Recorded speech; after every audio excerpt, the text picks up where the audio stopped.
In this video, we're going to be making delicious cast iron pan pizzas. Are you ready? Let's get started. In this video, I'm going to be sharing what has quickly become one of our favorite meals. It's Friday night pizza night. So I'm going to be showing you how to make a cast iron pan pizza. It's 7 points per slice if you're tracking with Weight Watchers. And it's extremely good. So it makes 2 cast iron pizzas. Each one has 6 slices. I'm gonna do one for Gary with pepperoni, but I'm tracking it just as cheese because that's how I eat it. But I'll show you how to make it. It's kind of 2 steps. So the first day you'll make your dough. The second day you'll make your pizza sauce, and you'll actually cook the pizza. So I'll just kind of show it to you from start to finish. The pizza sauce is 0 points. So that does help out a lot, having the pizza sauce be 0 points, and it's really, really good. The pizza sauce you also can freeze, so you don't have to make it every time you make a pizza. So we're gonna go ahead and get started with making the dough. So to make our pizza dough, we need 3 3/4 cups of bread flour. We need 1.5 cups of water. We need a teaspoon of instant dry yeast. We need 2 teaspoons of kosher salt, and then we need 2 tablespoons of avocado oil or olive oil. So we're gonna mix all that together in a bowl of our stand mixer, and then using the paddle attachment, we'll mix this up very, very briefly. All right, so we need 3 3/4 cups of flour, and we're using bread flour.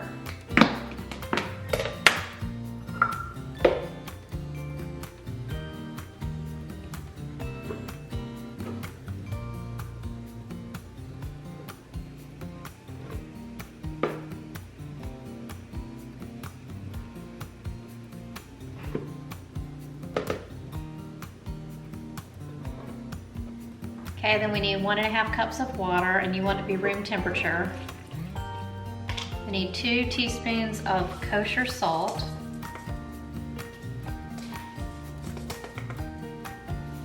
That's about what I have left in my pack. Then we need 2 tablespoons of oil. I'm using avocado oil. The original recipe called for olive oil.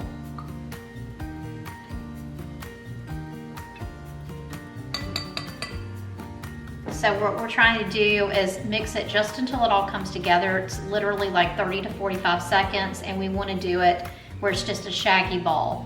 So, all right, next step is to cover it loosely with plastic wrap, and we're gonna let it rest for 5 minutes. After that, we're gonna start doing our folds, which takes the place of kneading the dough, and then we'll do another rise, then we'll put it in the refrigerator overnight.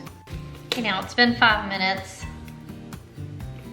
And you just want to take wet hands, and we're going to stretch our dough and fold it over, and just kind of rotate it and stretch it and fold it. And you're gonna do it 4 times basically in each direction.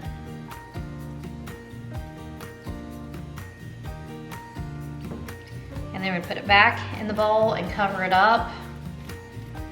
We're gonna let it rest another 5 minutes, and then stretch and fold just like that again. All right, so right now we're letting the dough rest for 5 minutes. After 5 minutes, we'll do the same thing again, stretching and folding 4 times. Then we'll let it rest for 5 minutes. Then we'll stretch and fold again another 4 times, let it rest 5 more minutes. Then we'll do it one last time, the stretching and folding 4 times. And then when that is done, we'll let it rest for 40 minutes covered. Then we'll put it in the refrigerator, loosely covered with the cling wrap, and then tomorrow we'll pick up and make our pizza.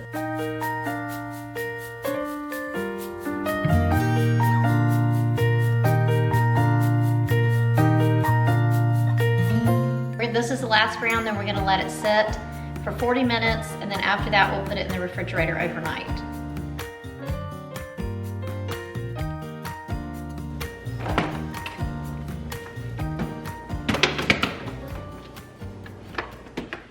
Okay, it is the next day, and about 3 hours before you want to start cooking, you want to oil your pans and go ahead and get your dough in your pans. So you use 1 to 2 tablespoons of oil in your cast iron skillet, and you're just gonna move it around with your hands. Make sure you go up on the sides to coat it really well.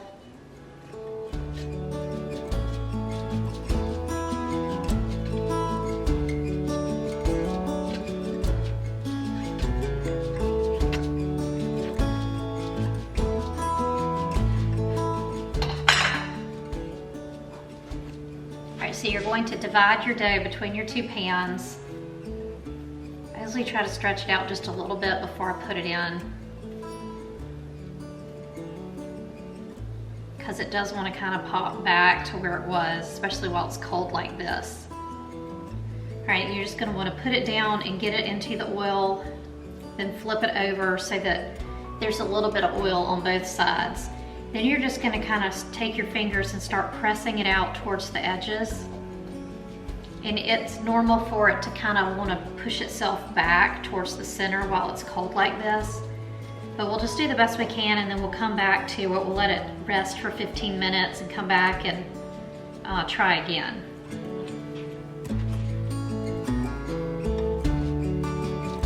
Friends, we'd love to pray for you. If we can pray for you, let us know in the comments below.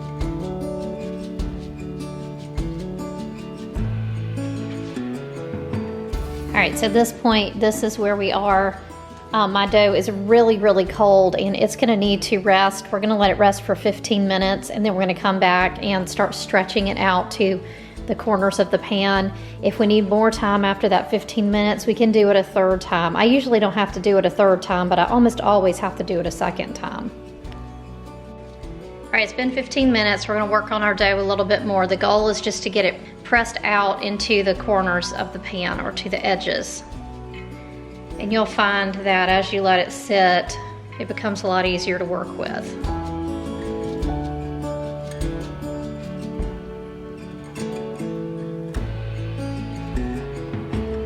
You also want to try to just dimple it with your fingers in the center, and you're trying to get it to where it's about the same thickness all through the same pizza. All right, so we'll need to work on this one a little bit more, but now I'm going to go to my other one.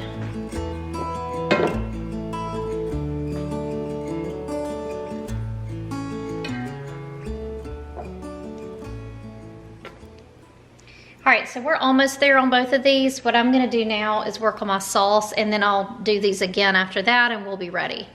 This sauce does have 1 teaspoon of sugar in it, but it also makes enough sauce for like up to 5 pizzas. So because it's so many servings, it doesn't really, it still works out to 0 points. All right, to make our sauce, we need the small 6-ounce can of tomato paste, and then we also need a can of tomato sauce. This is 15 ounces. We need 1 teaspoon of sugar. We need a tablespoon of oregano and 2 teaspoons of basil. Okay, we need half a teaspoon of garlic powder and onion powder, and a half teaspoon of salt. And then we need a 1/4 teaspoon of black pepper and also red pepper flakes. And all we're gonna do is mix these ingredients in a bowl. And I usually keep it in the refrigerator in a mason jar for a couple of days, or if you want to, you could freeze it. And then, you know, if you're doing pizza night once a week, you could freeze it, thaw it, and use it again, because it's gonna make enough for between 4 and 5 of these size pizzas.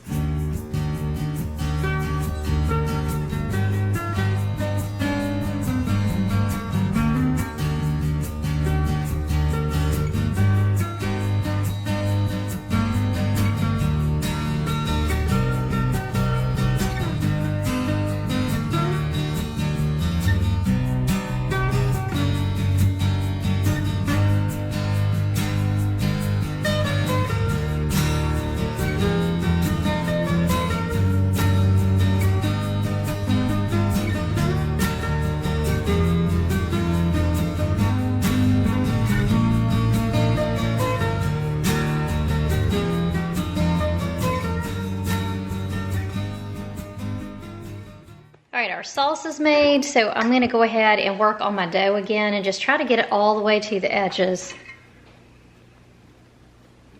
It's a lot more malleable now, and it's not fighting me when it's really cold. It tends to kind of stretch back to the center, but it's not really doing that now. So we'll be able to finish this up.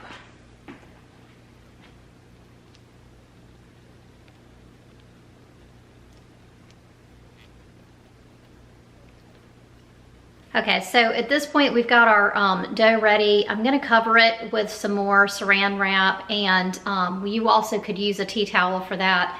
And you wanna just let it rest until you cook. So you wanna have the dough out for a total of at least 3 hours before you cook it. So it needs to rise for at least 2.5 hours, and it's been rising. It's been out on the countertop this whole time where we've been, you know, doing, you know, stretching the dough and all that kind of stuff, making our sauce. But now we're gonna cover it and leave it until we're ready to cook. When you wanna cook your pizza, you're going to wanna preheat your oven at least 30 minutes ahead, because you need to preheat it as hot as your oven will go. So it recommends a temperature of 550 degrees. However, a lot of ovens won't go that high. My oven will only go to 500, so I do it at 500. And I'll show you a trick if the bottom crust isn't getting brown enough for you, especially if your oven won't go to 550. I'll show you a trick for that at the end, what we can do to take care of that, because the top will be fine. It's a matter of whether the bottom will brown like we want it to.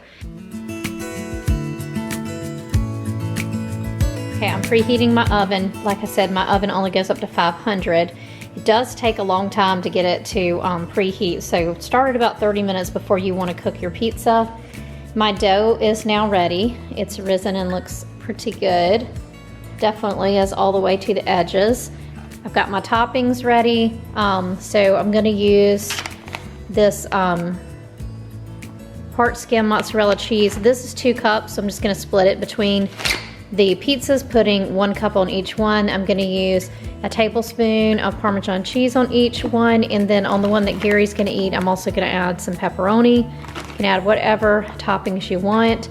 Also going to use the sauce that we made earlier. I usually use about 1/3 of a cup on our pizzas because we don't like a whole ton of sauce, but the original recipe calls for 1/2 cup to 3/4 of a cup per pizza. So this probably makes, for me, even more than I said, the 3 to 5 pizzas, because we're not using quite as much.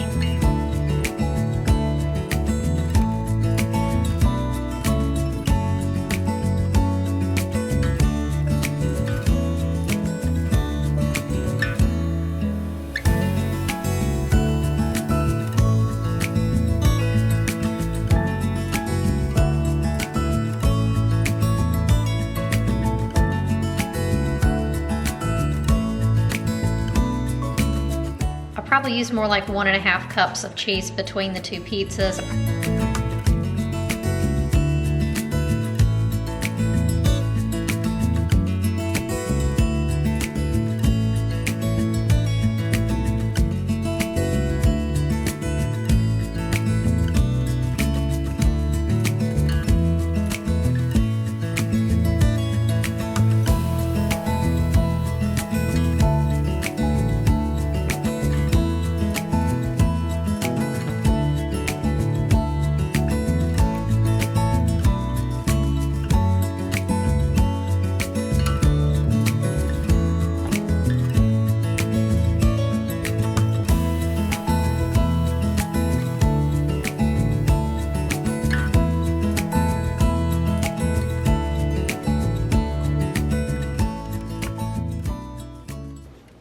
All right, so made like this, according to our recipe, this pizza is going to be 7 points per slice. This one's going to make 6 slices. I'm not sure how much more the pepperoni is, but you could scan that and see. I didn't bother to work that up because I don't like pepperoni and I'm not going to be eating that one. But 7 points per slice for the cheese pizza, and if you did a veggie pizza. I'm using these Lodge cast iron skillets with double handle, and these work really great for pizza. It works out probably to about a medium-sized pizza. Maybe if you were going to get it from a pizza place, it makes 6 decent-sized slices. So we're going to bake these for about 15 minutes. A lot of times mine need to go a little bit longer. If you can get your oven all the way up to 550, you probably will only go like closer to 12 minutes. But for me, it usually takes a little bit longer than 15 minutes, maybe 16, 17, 18 minutes. But I keep a really close eye on it while it's in there. And then when I get done, if the bottom is not crispy enough, then we'll actually put these on the stovetop to brown them. But I'll show you that. We take them out, we will put them on a cooling rack and then cut them on the cutting board. You don't want to cut it in your cast iron pan. Place the pizzas on the bottom rack of your oven as low as that rack will go.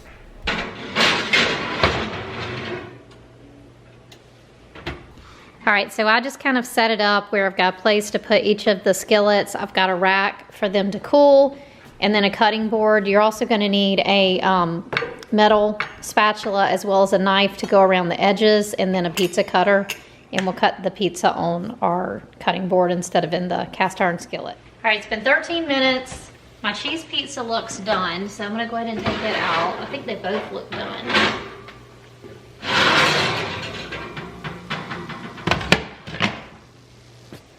Once they come out, I go around the edges, which mine's not sticking at all.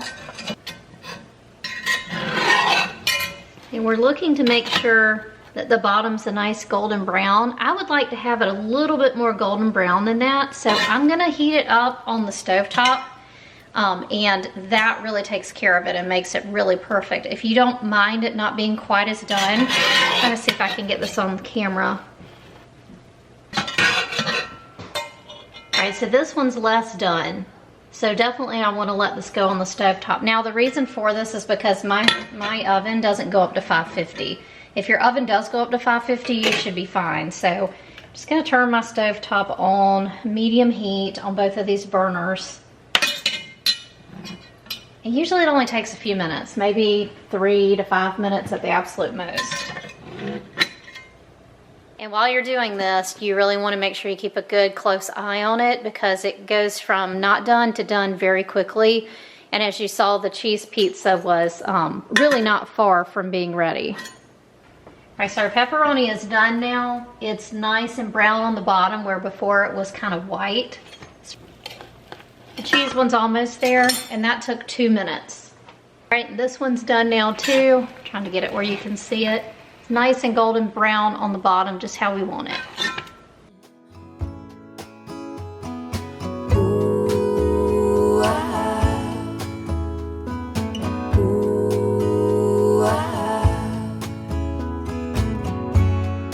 we all strive to be more. We all long for viva la vida.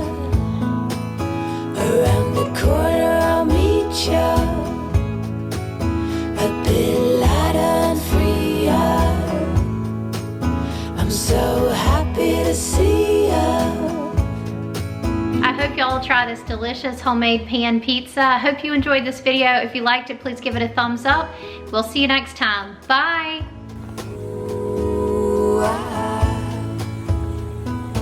Ooh,